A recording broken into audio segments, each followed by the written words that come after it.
So नमस्कार sir, तुमचं पुन्हा एकदा स्वागत आहे द स्पेशल कॉर्नरमध्ये. कारण आपण आधी पण एकदा भेटलेले, आता एका वेगळ्या विषय घेऊन भेटतोय. सो तर आधी शोध करू ना की यशोदीप शेटे नक्की कोण आहे, वायडी बाबा काय आहे?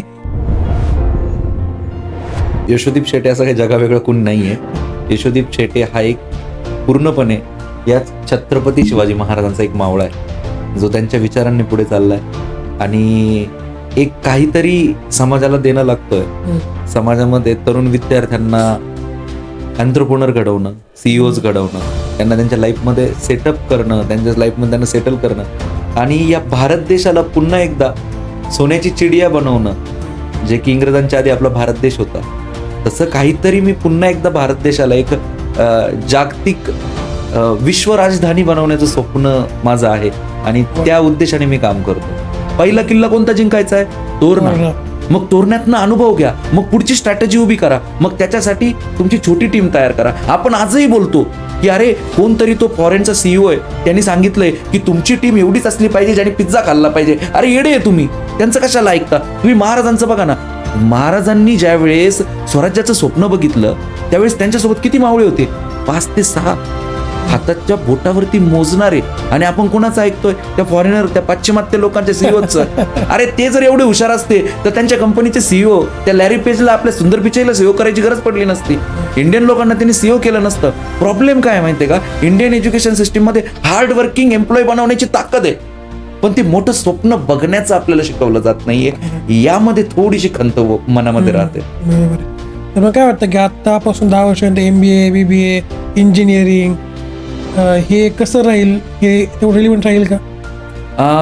तुम्ही 10 वर्षानंतर म्हणताय, मी तर डायरेक्टली ऑन कॅमेरा बोलतोय. पुढच्या 5 वर्षानंतर डिग्रीला महत्व राहणार नाहीये. Skills, only skills. तुमचं communication skill, what you are delivering, that's matter. And again how productive you are. तुम्ही किती प्रोडक्टिव्ह आहात याला महत्व आहे. सिम्पल आहे बॉस. तुम्ही पण कॉन्टेंट क्रिएटर आहात, मी पण कॉन्टेंट क्रिएटर आहे. सर तुम्हाला आठवत असेल 2016-17 ज्यावेळेस मी कॉन्टेंट क्रिएट केलं, किंवा तुम्ही सुद्धा ज्यावेळेस कॉन्टेंट क्रिएट केलं असेल, सर आपल्याला एक कॉन्टेंट रायटर ठेवावं लागायचा. आजची वेळ ती नाही सर. हे chat GPT, just give me a script for this topic. Chat GPT, this is in English, kindly convert in Marathi. Bus bus. Chat GPT, this is 2 minute long video. I am not able to understand this. Please give me 1 minute video. Boss पुढच्या 5 मिनिटांमध्ये तुम्हाला content writing भेटते. Sir गेला ना content रायटरचा job. So पुढे मार्केटमध्ये तोच व्यक्ती जगणार आहे ज्याच्याकडे प्रॉपर प्रोडक्टिव्ह तो असला पाहिजे, काम करण्याची त्याच्यामध्ये ताकद पाहिजे, त्याच्यामध्ये AIचं नॉलेज पाहिजे, तो स्किल बेस पाहिजे. आणि सगळ्यात महत्वाचं हे जे आहे ना, हे याच्यावरती तुमचं प्रभुत्व पाहिजे. बोलताच नाही आलं काय होणार आहे? खरंय. म्हणजे MBA बद्दलच नाही, मग इंजिनिअरिंग झालं, MCA, BCA सगळे मी तो कोडिंग जॉब सुद्धा धोक्यात आहेत. सर कोडिंग जॉब धोक्यात आहे म्हणजे लिटरली बघा की आता कोपायलट सारखे काही काही टूल्स आलेत मार्केटमध्ये. गिटहब वरती जो तुम्ही बघाल, गिटहबचं सुद्धा त्यांनी आता AI व्हर्जन लॉन्च केलेत. तुम्हाला फक्त कोड टाकायचा, फक्त एक कमांड प्रॉम्प्ट एक टाकायची गरज आहे.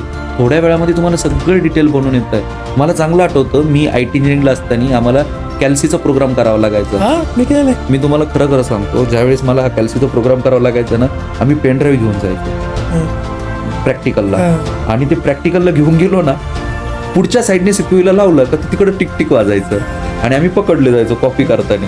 मग आम्ही कॉपी कशा करायचो? आम्ही पेनड्राईव्ह घेऊन जायचो, सीपीयूच्या बॅक एंडला लावायचा, मग ते होऊन जायचं. मग आम्हाला ते कॉपी पेस्ट करून मग ते प्रोग्राम रन करायचे. आणि मग मी ऑथेंटिकली सांगतो, बाबा मी कॉपी करूनच पास झालोय.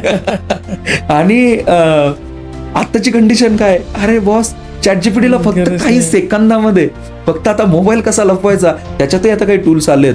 ते एक नवीन स्ट्रीप आली आहे, जस्ट तुम्ही त्याच्यावरती ते क्वेश्चन वरती फिरवा, तुम्हाला अख्खा कोड येतो. हा, एक्झॅक्टली. म्हणजे नेक्स्ट लेवल सध्या एज्युकेशन सिस्टीम चालली.